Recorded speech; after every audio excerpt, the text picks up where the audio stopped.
નમસ્કાર દર્શક મિત્રો, હું છું એન્કર અર્પિતા પટેલ। દેશભરના તાજા અને સચોટ સમાચાર આપણી ભાષામાં જોવા માટે A1 અભિપ્રાય ન્યૂઝમાં આપનું હાર્દિક સ્વાગત છે। હવે જોઈએ મુખ્ય સમાચાર। રાજકોટ જિલ્લાના ઉપલેટામાં દીનદયાળ ક્રેડિટ સોસાયટીની ચોથી સાધારણ સભા ટાઉન હોલ ખાતે યોજવામાં આવી। ઉપલેટા સરદાર પટેલ ટાઉન હોલ ઉપલેટા ખાતે દીનદયાળ ક્રેડિટ સોસાયટીની ચોથી વાર્ષિક સાધારણ સભા યોજાઈ, જેમાં વાર્ષિક અહેવાલો રજૂ કરવામાં આવ્યા હતા। આ સાધારણ સભાના ચેરમેન પૂર્વ ધારાસભ્ય પ્રવીણભાઈ વાકડિયાના અધ્યક્ષસ્થાને મળેલ, જેમાં ક્રેડિટ સોસાયટીના સભાસદો ઉપરાંત શહેરના પ્રબુદ્ધ નાગરિકો, પત્રકારો વગેરે મોટી સંખ્યામાં ઉપસ્થિત રહ્યા હતા। જેમાં વાર્ષિક નફા નુકસાની મંડળીના પેટા નિયમોમાં સુધારો કરવા સહિતના અહેવાલો રજૂ કરવાયા હતા।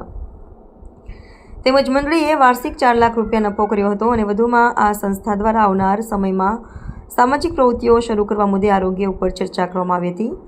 આ પ્રસંગે ધોરાજીના ખ્યાતનામ તબીબ ડૉક્ટર સુરેશભાઈ પટેલ સાથે આરોગ્ય વિષય ઉપર ગોષ્ઠી રાખવામાં આવી।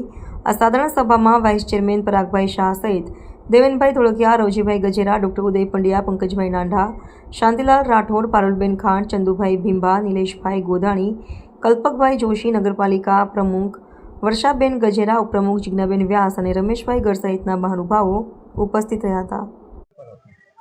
આજરોજ શ્રી દીનદયાળ ક્રેડિટ કોઓપરેટિવ સોસાયટીની ચતુર્થ વાર્ષિક સાધારણ સભા યોજવામાં આવી હતી।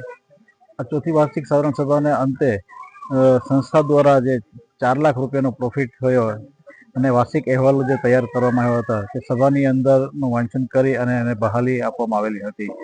5 એજન્ડા ઉપરની ચર્ચા વિચારણા કરી અને સર્વાનુમતે બહાલી આપવામાં આવી છે।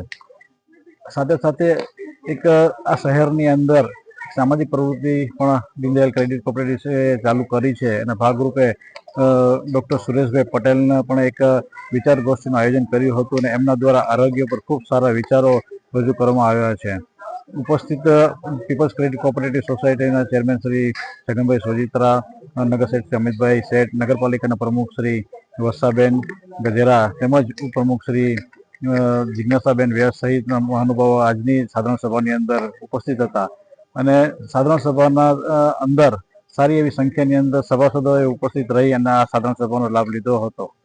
Thank you.